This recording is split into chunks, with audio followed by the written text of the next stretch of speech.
बिस्मिल्लाहिर्रहमानिर्रहीम। अस्सलाम वालेकुम students, I hope you are well. So आज जो है हमने अपने केमिकल इक्विलिब्रियम के फर्दर टॉपिक्स को जो है कंप्लीट करना है इंशाल्लाह। ठीक है, सो स्टार्ट करते हैं। देखें, आज के लर्निंग ऑब्जेक्टिव जो हमारे पास है, लास्ट टाइम हमने काफ़ी डिटेल में बात कर ली है केमिकल इक्विलिब्रियम क्या होता है, ठीक है, किस तरह से अचीव होता है, कौन से रिएक्शंस में अचीव होता है, रिवर्सिबल रिएक्शन में जो स्टेट केमिकल इक्विलिब्रियम किस तरह से जो है वो कौन से कंडीशंस क्या होते हैं। ठीक है, सो वो बहुत ज़्यादा डिटेल में हम ऑलरेडी बात कर चुके हैं। ठीक है, सो अभी जो है हम इस वीडियो लेक्चर में क्या देखने वाले,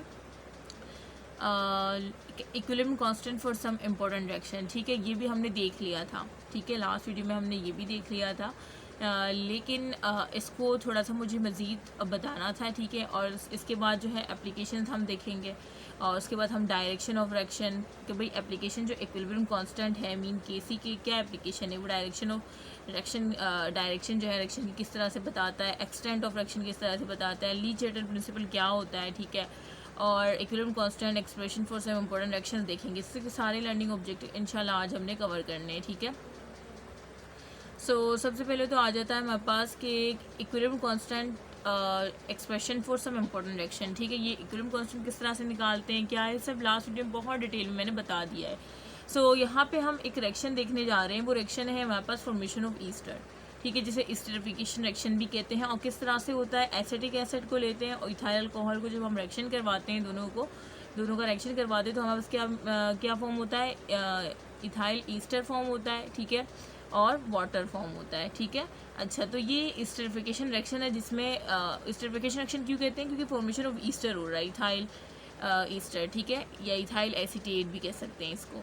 सो फॉर्मेशन ऑफ ईस्टर हो रहा है, इस वजह से इस रिएक्शन को हम क्या कहते हैं कि ये एस्टरिफिकेशन रिएक्शन है। अब बेसिकली यहाँ पे जो मैं आपको बताना चाह रही हूँ वो ये बताना चाह रही हूँ कि बेटा किस तरह से आपने इक्विलिब्रियम कांस्टेंट किस तरह से आप निकाल सकते हैं ना। मैंने क्या बताया था, इक्विलिब्रियम कांस्टेंट एक रेशो है, प्रोडक्ट अपॉन रिएक्टेंट की एक रेशो है, और हमने यही पढ़ा है कि यार रेशो की तो कोई यूनिट नहीं होती, लेकिन इक्विलिब्रियम कांस्टेंट की यूनिट मैंने कहा कि हो भी सकती है और नहीं भी हो सकती। और आप लोग को मैंने कहा था कि आप लोग किस तरह से पता लगा सकते हैं, अगर रिएक्शन मैंने आपको क्या बताया था कि अगर रिएक्टेंट और प्रोडक्ट के मोल बराबर होंगे तो उस वक्त फिर जो केसी का कोई यूनिट नहीं होगा। ठीक है, लेकिन अगर मोल्स डिफरेंट होंगे तो फिर केसी का यूनिट होगा। ठीक है, सो ये सारी चीज़ें बता दी थी मैंने। अच्छा, यहाँ पे हम जो बेसिकली करने जा रहे हैं वो हम क्या कर रहे हैं, ठीक है, तो हमने देखा कि जब टाइम ये जो अगर मैं यहाँ पे पेन देखिए, जब टाइम ज़ीरो था तो फॉर एग्जांपल इसके ए मोल्स कंसिडर कर ले। ठीक है, कि ये ए मोल्स जो एसिटिक एसिड है वो ए मोल्स है हमारे पास। ठीक है, और जो इथाइल अल्कोहल है वो बी मोल्स है। ठीक है, और जब टाइम क्या था ज़ीरो, मतलब रिएक्शन अभी स्टार्ट हुआ है। ठीक है, टाइम ज़ीरो मतलब कि अभी टाइम जो है स्टार्ट हुआ है, अभी रिएक्शन होना स्टार्ट हुआ है एसिटिक एसिड का इथाइल अल्कोहल के साथ। तो जाहिर सी बात है जब रिएक्शन स्टार्ट होता है, स्टार्ट में प्रोडक्ट क्या होते हैं, प्रोडक्ट ज़ीरो होते हैं ना। ये बात मैंने पहले ही बताई दी थी कि बेटा जब रिएक्शन स्टार्ट होता है तो रिएक्शन की कंसनट्रेशन ज़्यादा होती है, लेकिन प्रोडक्ट क्या होता है, नहीं, ज़ीरो होता है। क्योंकि जब रिएक्शन मिलते हैं और प्रोडक्ट आहिस्ता आहिस्ता फॉर्म होना स्टार्ट होता है, और देन फिर reverse reaction reverse forward direction में जो रिएक्शन चलता है, और रिवर्स डायरेक्शन में फिर जब प्रोडक्ट थोड़ा सा बन जाता है देन वो रिवर्स डायरेक्शन में दोबारा से रिएक्शन की फॉर्मेशन कर सकता है इन रिवर्सिबल रिएक्शन। ठीक है, सो ये बात जो मैंने बताई थी तो वो यही, जिस तरह से अगर आपको वो बात याद हो कि यार स्टार्ट का यहाँ पे लिखा है कि जब टी ज़ीरो मतलब अभी रिएक्शन स्टार्ट हुआ है, तो जाहिर सी बात है जब रिएक्शन स्टार्ट होता है तो आप जैसे ही रिएक्शन स्टार्ट हुआ तो प्रोडक्ट की ये रिएक्शन तो ए मोल्स थे और दूसरा बी मोल्स कह लें। ठीक है, जो दूसरा रिएक्टेंट है, और जो प्रोडक्ट है वो क्या है, ज़ीरो है। प्रोडक्ट की कंसंट्रेशन की क्या है, ज़ीरो, क्योंकि अभी प्रोडक्ट बनना स्टार्ट होंगे जब इन दोनों का रिएक्शन होगा ना, तो ये ज़ीरो ज़ीरो इस वजह से मेंशन है। ठीक है, अब जब टाइम टी, अब ये टाइम टी से क्या मतलब है कि टाइम टी, इसका मतलब ये है कि थोड़ी देर बाद, अब वो टाइम जो है कोई भी हो सकता है, 2 मिनट बाद हो सकता है, 3 मिनट बाद हो सकता है। ठीक है, इस वजह से यहाँ पे क्या लिखा है कि टाइम टी के कुछ देर बाद हमने क्या देखा कि जो प्रोडक्ट के मोल थे वो क्या हो गए, वो एक्स मोल्स। ठीक है, जो प्रोडक्ट के मोल थे वो क्या है, एक्स मोल बनना स्टार्ट हो गए। और दो प्रोडक्ट है ना, एक वाटर है और इथाइल एसीटेट है, तो दोनों एक्स मोल हमने देखा कि उसके कुछ मोल बनना स्टार्ट हो गए, जिसको हमने क्या दिया, ये एक्स जो है ना ये एक वैल्यू है। मतलब आप समझिए ये एक्स जो है ये कोई भी वैल्यू हो सकती है। ठीक है, तो इसके भी एक्स मोल बनना स्टार्ट हो गए और इसके भी एक्स मोल बनना स्टार्ट हो गए। कौन से टाइम पे? जब कुछ वक्त गुजर गया। ठीक है, time is equal to time, इसका मतलब क्या है कि कुछ वक्त बाद जो है प्रोडक्ट के मोल्स बनना स्टार्ट हो गए, जिसको हमने क्या कहा कि एक्स मोल बनना स्टार्ट हो गए। अच्छा, अब जब ये एक्स मोल और ये एक्स मोल बने हैं एट सम टाइम, ठीक है, आफ्टर सम टाइम, अच्छा, तो फिर क्या होगा कि जो एक्स मोल बने, जाहिर सी बात है इन्हीं रिएक्शन से मिलके बने। तो पहले रिएक्शन तो ए मोल था, पहला वाला रिएक्शन ए मोल था, दूसरा वाला बी मोल था। तो इनसे जो ये प्रोडक्ट के बने हैं थोड़ी देर बाद आफ्टर सम टाइम, जो कि एक्स मोल हम कह रहे हैं, तो जाहिर सी बात है इन्हीं से बने हैं ना। तो जाहिर सी बात है जब ये बने हैं तो इनके मोल्स कम हो गए होंगे। तो हम क्या लिखेंगे टाइम टी में रिएक्शन का क्या लिखेंगे कि ए माइनस एक्स लिखेंगे, और इस तरह से इसका जो है इथाइल अल्कोहल का बी माइनस एक्स लिखेंगे, एसिटिक एसिड का ए माइनस एक्स और इथाइल को बी माइनस एक्स। ठीक है, और इस तरह से जो है ये जो मैं आपको बता रही हूँ ये कौन से कुछ देर बाद, जब टाइम क्या था, कुछ आफ्टर सम टाइम हमने देखा कि भाई प्रोडक्ट के मोल बनना स्टार्ट हो गए। ठीक है, क्योंकि रिएक्शन प्रोसीड हो गया और प्रोडक्ट के मोल बनना स्टार्ट हो गया। जैसे जब प्रोडक्ट के मोल बनना स्टार्ट हो गए, इसी रिएक्शन से बनना स्टार्ट हुए ना, तो हमने इस वजह से ए माइनस एक्स कर दिया कि पहले उसके ए मोल्स थे एसिटिक एसिड के, बाद में हमने क्या कर दिया माइनस एक्स। क्यों किया? क्योंकि ये एक्स मोल की फॉर्मेशन इसी से हुई है ना, इस तरह से बी माइनस एक्स किया कि इसी से एक्स मोल की फॉर्मेशन हुई है प्रोडक्ट की जो है। ठीक है, सो इस तरह से जो है ये आपको यहाँ पे लग रहा है। अच्छा, ये जो इस तरह से जो वॉल्यूम डिवाइड किया है इसका क्या मतलब है? क्योंकि मैंने क्या बताया था कि बेटा हम मोलर कंसंट्रेशन लेते हैं ना, किसमें? Equilibrium constant. मैंने आपको बताया था कि बेटा जो इक्विलिब्रियम कांस्टेंट में जब मैं लिख रही थी इस तरह से, तो आपने मुझसे कहा था कि मैम ये जो आप होल ब्रैकेट बनाती है इसका क्या मतलब है? मैंने आपसे क्या कहा था कि बेटा ये क्या है? मोल पर डीएम क्यूब है। ये क्या है? मोल पर डीएम क्यूब है। ठीक है, तो मोल पर डीएम क्यूब, इससे आपको क्या समझ आ रहा है? मोल पर डीएम क्यूब। अब आपको समझ आ गया ना कि जो होल ब्रैकेट में जो हम शो करते हैं इसका होता है मोल पर डीएम क्यूब।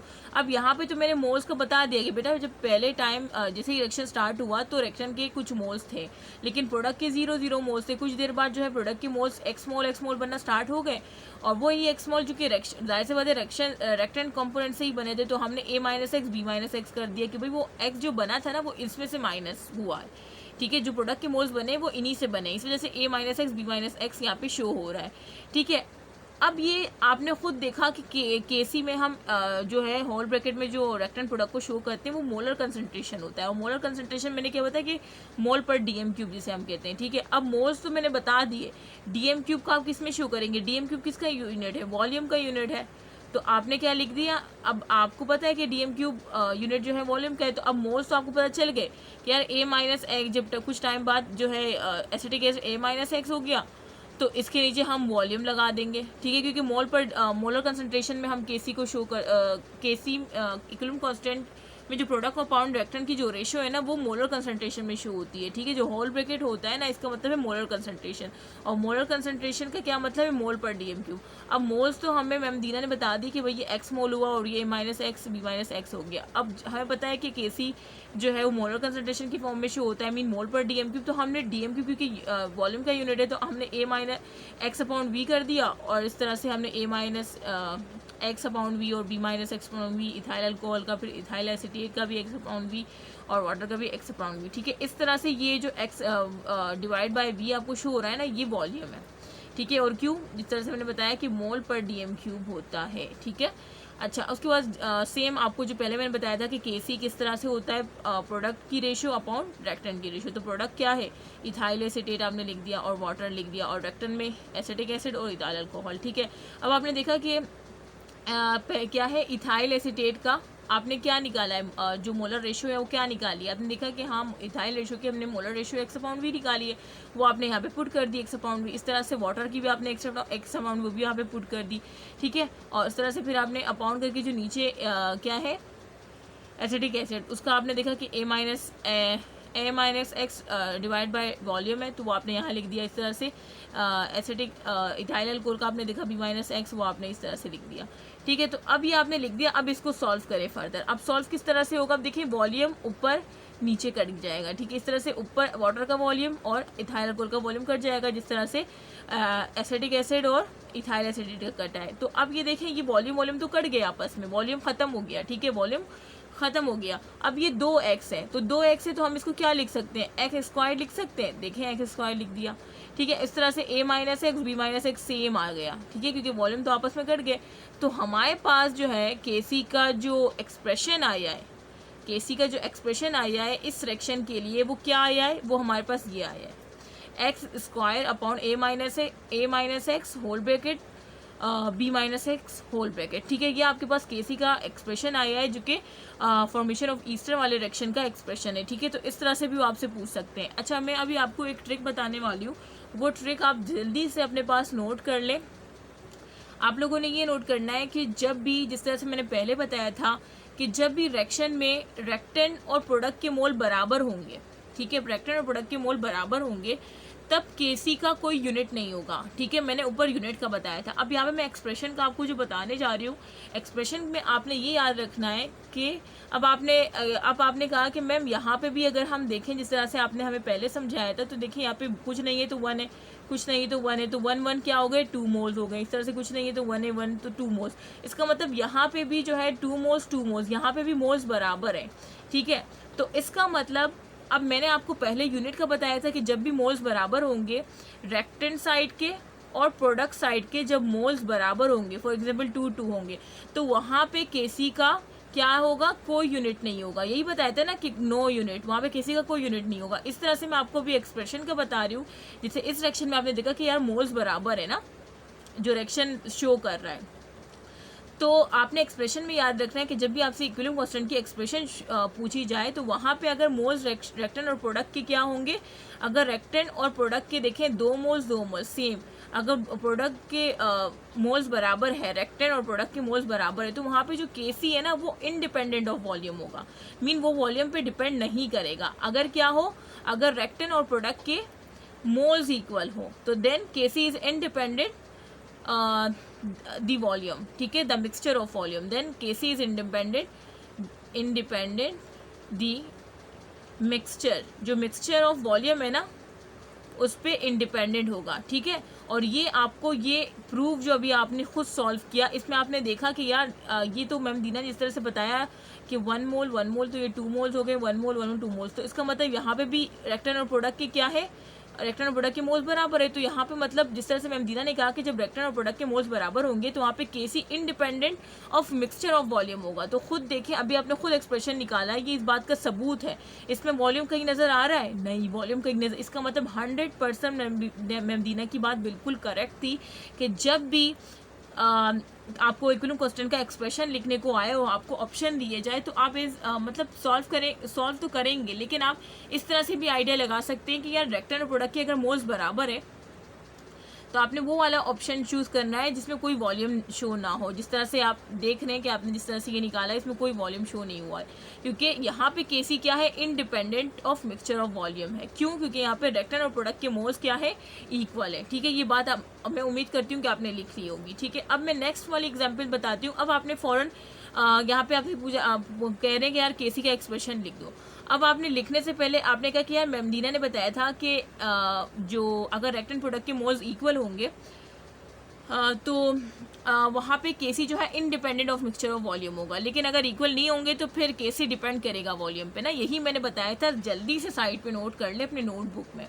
अच्छा, तो अब इस वजह से मैम दीना का हम देखते हैं कि अगर ये अब हमें ये वाला रिएक्शन दिया है, तो हम जल्दी से देख लेते हैं कि यहाँ पे 1 मोल है और ये 1 1 2, तो इसका मतलब रेक्टेंट में हमारे पास 1 मोल है और प्रोडक्ट में हमारे पास क्या है, 2 मोल्स है। तो इसका मतलब ये तो अनइक्वल है, इक्वल मोल्स तो नहीं है, अनइक्वल है। तो इसका मतलब यहाँ पे केसी डिपेंड करेगा मिक्सचर ऑफ वॉल्यूम पे।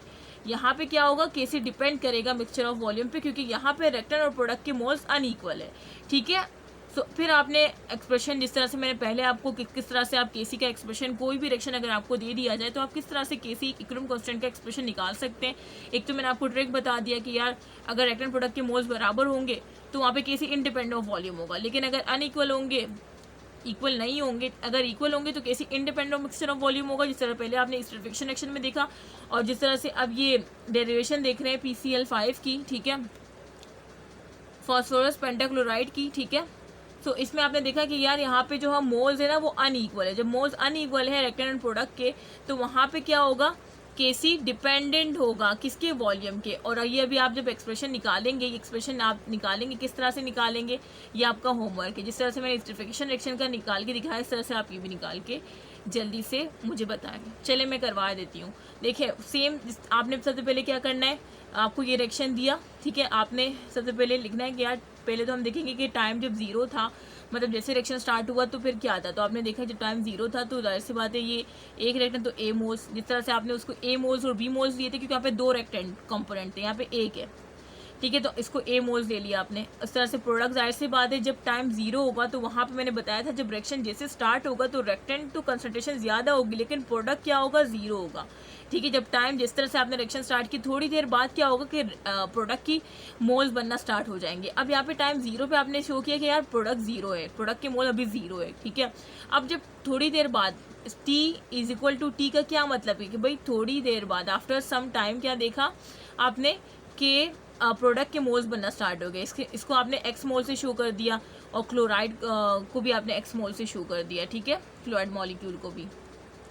फॉस्फोरस टेट्राक्लोराइड के एक्स मोल बने और क्लोराइड के भी एक्स मोल बने। जाहिर सी बात है ये एक्स मोल जो बने हैं ये रिएक्टेंट से ही बने, तो इसका मतलब जो रिएक्टेंट के पहले ए मोल्स थे वो अब क्या हो गए, ए माइनस एक्स हो गए, ठीक है, क्या हो गए, ए माइनस एक्स हो गए। अब कुछ बच्चे होते हैं कि मैम ये 2x है तो इस वजह से हम यहाँ पे 2x डाल दें, नहीं बेटे, नहीं बेटे, इस तरह से नहीं करना आपने।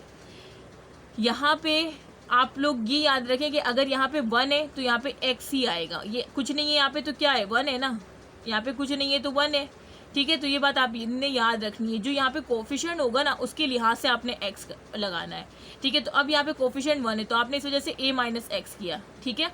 और उसके बाद आपको पता है कि केसी में जो प्रोडक्ट अपॉन रिएक्टेंट की रेशियो होती है मोलर कंसंट्रेशन की फॉर्म में लिखते हैं। मोलर कंसंट्रेशन मतलब मोल पर डीएम क्यूब, तो आपने इस मोल को जो है वॉल्यूम से डिवाइड कर दिया, ठीक है, जो भी मोल्स आपने निकाले आपने इसको वॉल्यूम से डिवाइड कर दिया, ठीक है। सो टाइम टी पे आपने देखा कि यार एक्स मोल क्लोराइड की भी क्लोराइड मॉलिक्यूल के प्रोड्यूस हुए और फॉस्फोरस टेट्राक्लोराइड के भी एक्स मोल प्रोड्यूस हुए, और किससे प्रोड्यूस हुए, जाहिर सी बात है इसी रिएक्टेंट से प्रोड्यूस हुए। तो इस वजह से आपने फॉस्फोरस पेंटाक्लोराइड को ए माइनस एक्स मोल कर दिया एट सम टाइम, ठीक है, आफ्टर सम टाइम, ठीक है। और मोल डिवाइड बाय वॉल्यूम क्यों किया, क्योंकि आपको पता है कि केसी में हम मोलर कंसंट्रेशन लेते हैं रिएक्टेंट प्रोडक्ट की, ठीक है, जो रेशियो होती है प्रोडक्ट अपॉन रिएक्टेंट वो मोलर कंसंट्रेशन की फॉर्म में होती है, ठीक है। So molar concentration mean mole per DM cube, तो मोल तो आपने निकाल लिए और डीएम क्यूब मतलब वॉल्यूम, तो आपने वॉल्यूम इस वजह से नीचे यहाँ पे लिख दिया डिवाइड बाय। अब सेम आपने केसी का एक्सप्रेशन आपको बताया कि प्रोडक्ट अपॉन रिएक्टेंट की रेशियो होती है। प्रोडक्ट आपने देखा फॉस्फोरस टेट्राक्लोराइड क्लोराइड मॉलिक्यूल और क्लोरीन मॉलिक्यूल और फॉस्फोरस पेंटाक्लोराइड अपॉन डिवाइड में, ठीक है। अब आपने देखा कि यार इसकी मोलर कंसंट्रेशन क्या निकाली थी, फॉस्फोरस टेट्राक्लोराइड की x डिवाइड बाय v, ठीक है, तो आपने यहाँ पे लिख दिया।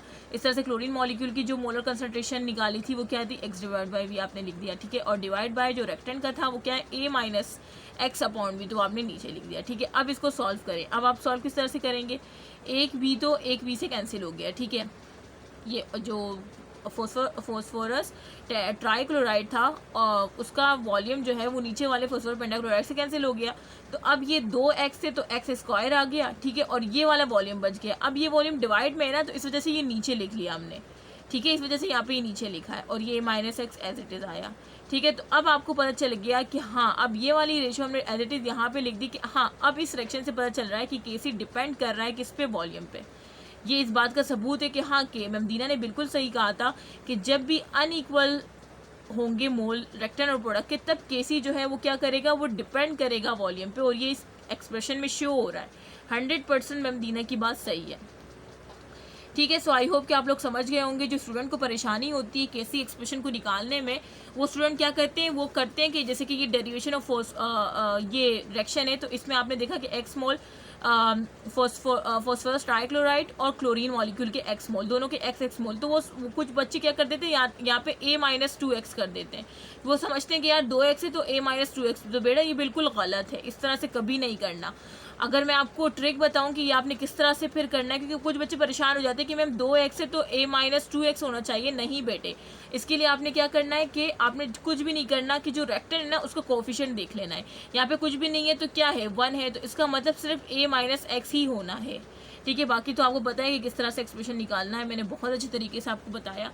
फिर मैं बता रही हूँ, जल्दी से नोट करके लिख ले। जिस तरह से पहले वाले डेरिवेशन में देखा, अच्छा बच्चे यहाँ पे वो वाली गलती नहीं करते, क्योंकि वो समझते हैं कि यार 2x है और 2 ही रेक्टन है, तो वहाँ पे वो a minus B minus X ही करते हैं। लेकिन इस तरह के रेक्शन में बच्चे क्या करते हैं कि नहीं भाई, एक रेक्टन है और 2 प्रोडक्ट के एक्सेस बन रहे, तो वो a माइनस 2x कर देते हैं, जो बिल्कुल गलत एक्सप्रेशन फिर उनका आता है। ठीक है, तो इस वजह से उनका जो है आंसर गलत हो जाता है, क्योंकि उनको पता ही नहीं होता, उनको वे ही नहीं पता होता कि बेटा ये जो है जो x है, x स्मॉल जो उन्होंने a माइनस 2x कर दिया होता है ना, तो इसकी वजह से उनका एक्सप्रेशन गलत है, जिस वजह से उनका MCQs में 0 नंबर आते हैं। ठीक है, सो आपने इस तरह से नहीं करना। आपको मैंने ट्रिक बता दी है कि आपने क्या करना है, कुछ भी नहीं करना, रेक्टन का कोफिशिएंट देख लेना है कि कोफिशिएंट अगर 1 है तो आपने क्या कर देना, a माइनस एक्स है। अगर कोफिशिएंट 2 है देन आपने a माइनस 2x करना है। अगर कोफिशिएंट 3 है तो देन आपने क्या करना है, देन आपने a माइनस 3x करना है, मतलब जो कोफिशिएंट होगा वही आपने माइनस करना है। ठीक है, इस तरह से पहले वाले डेरिवेशन भी देख लें। यहाँ पे आपने a माइनस एक्स क्यों किया, क्योंकि यहाँ पे 1 था। इस तरह से b माइनस एक्स क्यों किया, क्योंकि वहाँ 1 था। अगर यहाँ पे 2 होता, अगर इसमें 2 होता तो आप a माइनस 2x करते। ठीक है, तो ये कोफिशिएंट पे डिपेंड करता है कि कितने x आपने माइनस करने हैं। आई होप कि आप लोग समझ गए होंगे। दोबारा से बता रही हूँ, पहले वाले रिएक्शन में आपने क्या देखा कि यार रेक्टन और प्रोडक्ट के मोल्स दोनों बराबर थे, 2 मोल्स 2 मोल्स, 1 और 1 प्लस 2, 1 और 1 प्लस 2, तो 2 मोल रेक्टन साइड के 2 मोल प्रोडक्ट साइड के बिल्कुल बराबर थे।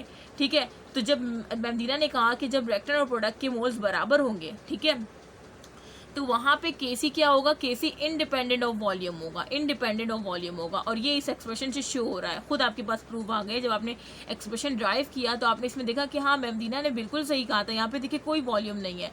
क्यों नहीं है, क्योंकि केसी इंडिपेंडेंट ऑफ वॉल्यूम है when reactant and product side of mole are equal. ठीक है, और दूसरी डेरिवेशन में आपने क्या देखा कि इसमें क्योंकि रेक्टन और प्रोडक्ट यहाँ पे क्या थे, 1 मोल था और यहाँ पे 2 मोल्स थे, 1 और 1 प्लस 2, तो यहाँ पे अनइक्वल ऑफ मोल थे, तो यहाँ पे केसी डिपेंड कर रहा था वॉल्यूम पे, जो कि इस एक्सप्रेशन, ये देखिए एक्सप्रेशन हमने जो निकाला है, तो ये इस बात का सबूत है कि yes KC is dependent on volume, on mixture of volume. ठीक है, सो आई होप कि आप लोग समझ गए होंगे। अच्छा, नेक्स्ट हम आते हैं एप्लीकेशन ऑफ इक्विलिब्रियम कांस्टेंट। ठीक है, जिस तरह से मैं बता रही हूँ ना, मैं साथ में आपको स्टूडेंट की मिस्टेक्स भी बता रही हूँ, जो कि हमने खुद भी बहुत की थी और ख़ुद भी हमें बहुत प्रॉब्लम फेस करनी पड़ी थी। अच्छा, तो आप लोग शुक्र करें कि मैं आपको जो है ना बिल्कुल वो कहते हैं ना स्टोरी वाइज, एक स्टूडेंट का मैसेज आया था कि आप इस तरह से पढ़ाते हैं जैसे हम कोई स्टोरी पढ़ रहे हैं, तो वो स्टोरी से लगता है कि यार मैं एक तो बहुत मतलब जाहिर से बात, मैं जिस वे से पढ़ाती हूँ बहुत स्ट्रगलिंग भी होता है, जोश के साथ पढ़ा रही होती हूँ, वरना मैं आराम से भी पढ़ा सकती हूँ। लेकिन जब आपको कोई जोश से पढ़ाता है ना, तब आपका इंटरेस्ट भी होता है। और एक बच्चे ने कहा कि हमें पता ही नहीं चलता कि लेक्चर कब ख़त्म हो जाता है, तो वो यही इसके लिए काफ़ी एनर्जी चाहिए होती है। और मैं हर वो चीज़ आपको 2-3 दफ़ा बता रही होती हूँ जो कि मैं समझती हूँ कि बच्चे अनसुनी कर देते हैं, बच्चे को सही समझ नहीं आती, तो मैं 2-3 दफ़ा रिपीट करती हूँ। तो ये सब आप लोग के लिए, तो आप लोग काइंडली साथ में नोट्स बना लिया करें। ठीक है, काइंडली प्लीज़, आप लोग के लिए काफ़ी अच्छा है। साथ साथ मैं आपको स्टूडेंट की मिस्टेक्स बता रही होती हूँ कि भाई स्टूडेंट जो है इस जगह पे ये मिस्टेक करते हैं, इस जगह पे वो ये सफ़र करते हैं। ठीक है, क्योंकि हमने खुद सफ़र किया है बहुत ज़्यादा, सो हमें पता है और हम जो है बताते रहते हैं। सो अभी हम आते हैं यार एप्लीकेशन ऑफ इक्विलिब्रियम कांस्टेंट। तो एप्लीकेशन क्या है इक्विलिब्रियम कांस्टेंट की? इक्विलिब्रियम कांस्टेंट के बारे में आपने इक्विलिब्रियम कांस्टेंट की यूनिट निकालना देख ली है। ठीक है, ट्रिक्स भी मैंने साथ बता दी। इक्विलिब्रियम कांस्टेंट के एक्सप्रेशन अभी आपने निकालने देख ली, और साथ साथ मैंने आपको ट्रिक भी बता दी कि कहाँ आपने क्या जज करना है। ठीक है, सो अभी हमने इसमें क्या देखना है, एप्लीकेशन देखनी है इक्विलिब्रियम कांस्टेंट की। यार एप्लीकेशन अप्लाई कहाँ पे होता है, एप्लीकेशन है क्या?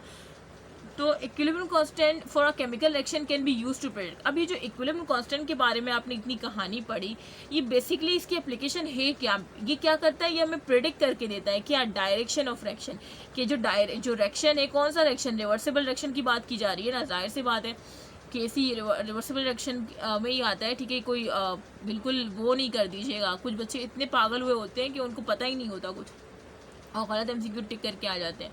ठीक है, तो डायरेक्शन ऑफ रिएक्शन बताता है, दूसरा एक्सटेंट ऑफ केमिकल रिएक्शन बताता है, और तीसरा क्या बताता है, effect of change in condition of the chemical reaction on the equilibrium. मतलब एक रिवर्सिबल रिएक्शन है। ठीक है, अब उसने जो है ना इक्विलिब्रियम स्टेट गेन कर ली है। ठीक है, इक्विलिब्रियम स्टेट गेन कर ली है, इक्विलिब्रियम स्टेट अचीव कर ली है, तो वहाँ पे अगर हम कोई कंडीशन मीन प्रेशर बढ़ा दें, ठीक है, या हम टेम्परेचर बढ़ा दें, ठीक है, या हम कंसंट्रेशन ऑफ रेक्टन या प्रोडक्ट बढ़ा दें, तो उस सारी जो कंडीशन को चेंज करना ऑन इक्विलिब्रियम पोजीशन, ठीक है, तो उस पर क्या इफेक्ट होता है, रिएक्शन किस डायरेक्शन में किस तरह से उसको जो है रिस्पॉन्स करता है, ठीक है। सो ये सारी चीज़ें हम इस लेक्चर में पढ़ेंगे।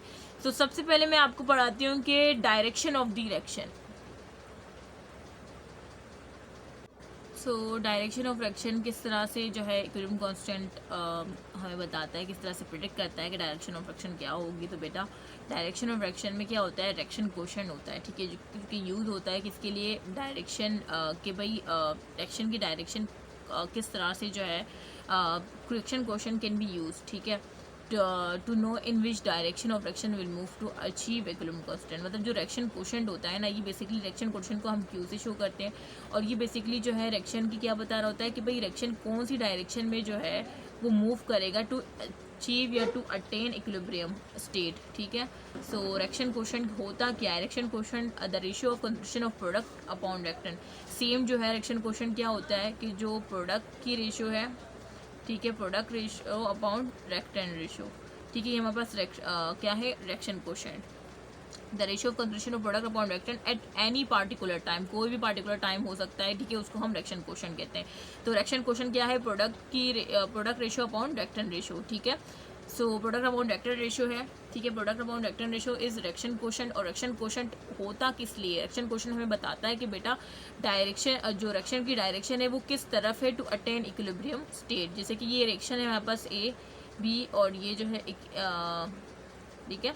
सो अब ये रिएक्शन है, अब ये रिएक्शन जो है ये ए और बी मिलके सी बना रहे हैं। अब कुछ देर बाद क्या होगा, इनमें इक्विलिब्रियम स्टेट अटेन हो जाएगी। तो जो इक्विलिब्रियम स्टेट कौन सी डायरेक्शन में अटेन होगी, ठीक है, वो हमें क्या बताता है, ये रिएक्शन कोशेंट बताता है। मतलब रिएक्शन कोशेंट बेसिकली हमें डायरेक्शन ऑफ रिएक्शन बताता है टू अटेन इक्विलिब्रियम स्टेट, ठीक है। सो हम देखते हैं मजीद कि किस तरह से ये हमें बताता है। फॉर एग्जाम्पल अब ये हमारे पास जैसे मैंने कहा कि ये हमारे पास एक रिएक्शन है।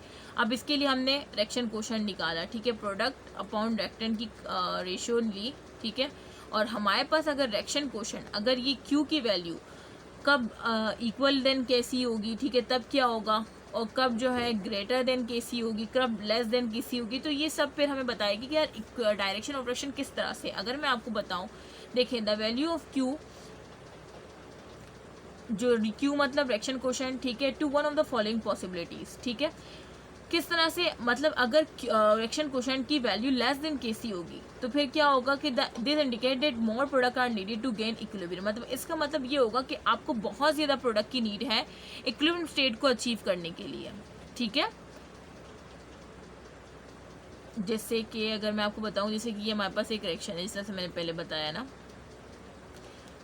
अब मैं आपसे कह रही हूँ कि इसके लिए जो हमने रिएक्शन कोशेंट की वैल्यू निकाली, रिएक्शन कोशेंट का जो फॉर्मूला था, हमने क्या था कि product divide by reactant ratio, ठीक है, प्रोडक्ट अमाउंट रिएक्टेंट रेशियो, ये रिएक्शन कोशेंट है। तो हमने प्रोडक्ट में क्या लिखा, हमने प्रोडक्ट में क्या डाला, सी, और नीचे जो है हमने ए और बी डाला। तो इस तरह से जब हमने रिएक्शन कोशेंट की रेशियो निकाल ली, ठीक है, प्रोडक्ट अमाउंट रेशियो, तो वो जो रेशियो थी वो हमारे पास क्या आ रही थी, अगर मैं कलर चेंज करूँ तो जो रेशियो थी हमारे पास वो क्या थी, वो लेस देन केसी थी। मतलब इसके लिए जो हमें केसी दिया था ना, वो 4 दिया था, और हमारा जो क्वेश्चन आ रहा था ना, रिएक्शन क्वेश्चन जो आ रहा था इस रिएक्शन के लिए, जिसकी केसी वैल्यू 4 दी है, ठीक है, उसके लिए जो हमारा रिएक्शन क्वेश्चन था वो 3 है, 3 आ गया, ठीक है। इस रिएक्शन के लिए वो 3 आ गया रिएक्शन क्वेश्चन, लेकिन केसी इसका 4 दिया था। तो आप खुद बोले कि रिएक्शन क्वेश्चन क्या है, लेस देन केसी होगा ना। तो अगर रिएक्शन क्वेश्चन लेस देन केसी होगा तो इसका मतलब है क्या,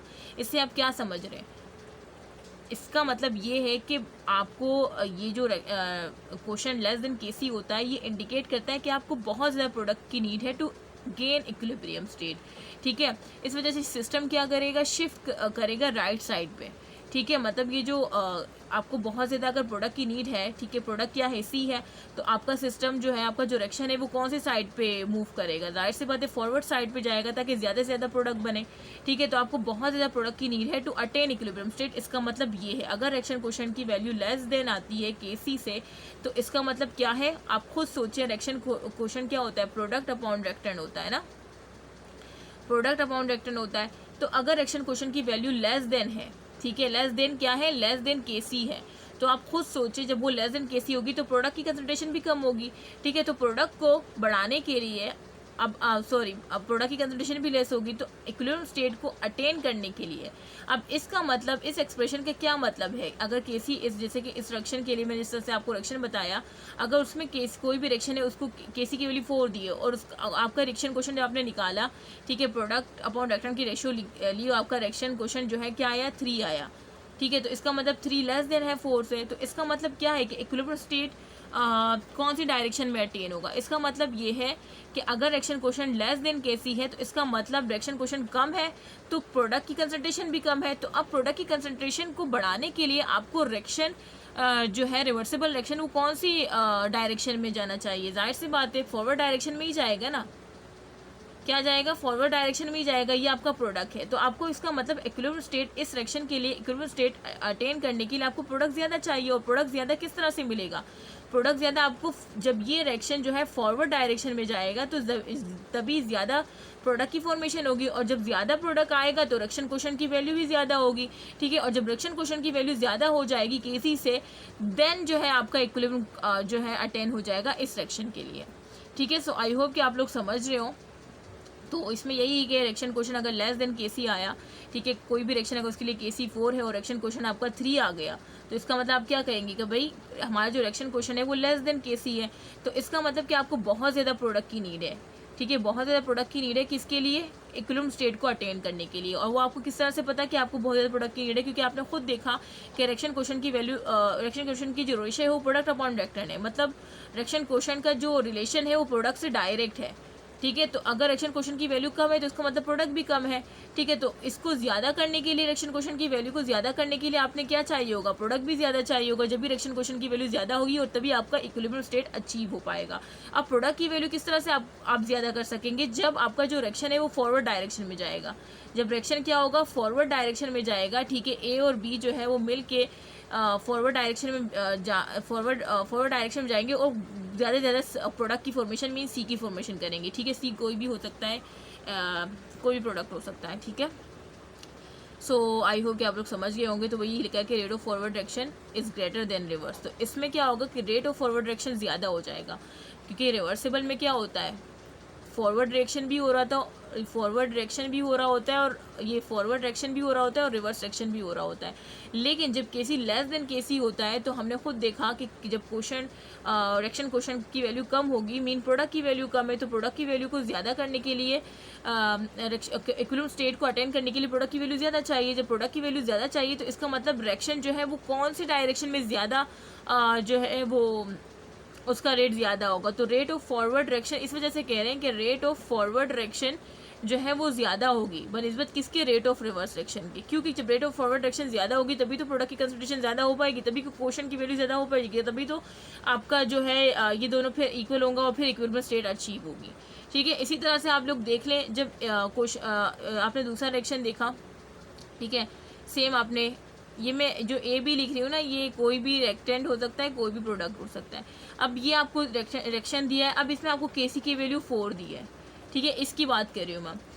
अच्छा, अब अगर जब आपने इसके लिए रिएक्शन क्वोशिएंट निकाला तो उसकी वैल्यू आपके पास क्या आई, 5, चलिए 6 कर लें, ठीक है, 6 आई, तो इसका मतलब कि केस रिएक्शन क्वोशिएंट की वैल्यू क्या है, रिएक्शन क्वोशिएंट की वैल्यू ज़्यादा है किससे, केसी से, क्योंकि केसी इसके लिए 4 था, तो आपने फिर इस तरह से लिखा किया reaction quotient is greater than KC for this reaction, ठीक है। तो जब भी इस तरह के सिनेरियो हो कि रिएक्शन क्वोशिएंट की वैल्यू ज़्यादा आए केसी से किसी भी स्पेसिफिक रिएक्शन के लिए, तो उस वक्त आपको बहुत ज़्यादा रिएक्टेंट की नीड है, किस चीज़ को अटेन करने के लिए, इक्विलिब्रियम स्टेट को अटेन करने के लिए। जाहिर सी बात है इक्विलिब्रियम स्टेट को अटेन करने के लिए आपको बहुत ज़्यादा रिएक्टेंट की नीड है, ठीक है। और ये आपको किस तरह से पता चला, आपने सिंपल अपने जहन में रेशो ले आनी है, मतलब जो रिएक्शन क्वोशिएंट को हम किस तरह से निकालते हैं, प्रोडक्ट अपॉन रिएक्टेंट रेशो, ठीक है। तो आपने खुद देखा कि भाई रिएक्शन क्वोशिएंट की वैल्यू ज़्यादा है, इसका मतलब प्रोडक्ट ज़्यादा है, और जब प्रोडक्ट ज़्यादा है तो रिएक्टेंट, तो इन रिएक्शन क्वोशिएंट और रिएक्टेंट का जो रिलेशन है वो क्या है, वो इन्वर्स रिलेशन है।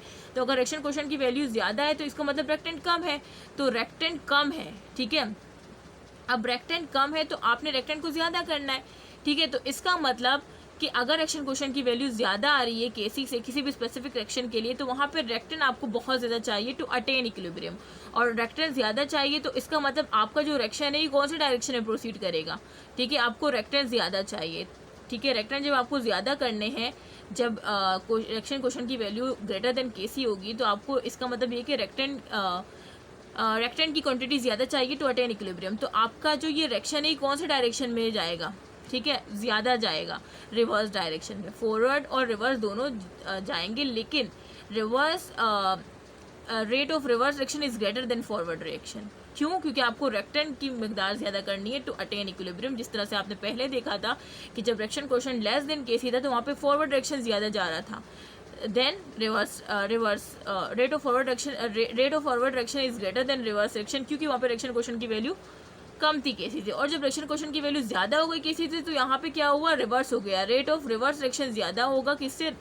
फॉरवर्ड डायरेक्शन से, ठीक है। और तीसरी जो हमारे पास है कि जब reaction quotient equal, then reaction quotient जो है अगर वो इक्वल आ जाता है केसी के, मतलब ये रिएक्शन सेम, आपने वही रिएक्शन सैम्पल के तौर पे मैं आपको बता रही हूँ, इसके लिए केसी की वैल्यू 4 दी है, ठीक है, और आपका रिएक्शन क्वोशेंट भी 4 आ रहा है, तो इसका मतलब रिएक्शन क्वोशेंट जो है वो बराबर है। तो इसका मतलब कि this indicated reaction at equilibrium, जब रिएक्शन क्वोशेंट और केसी की वैल्यू दोनों बराबर आ जाएगी, इक्वल आ जाएगी, तो उसका मतलब कि रिएक्शन क्या है, रिएक्शन इक्विलिब्रियम स्टेट पे है, ठीक है। समझ आ गई? आई होप कि आप लोग समझ रहे हो, ठीक है। तो हमने क्या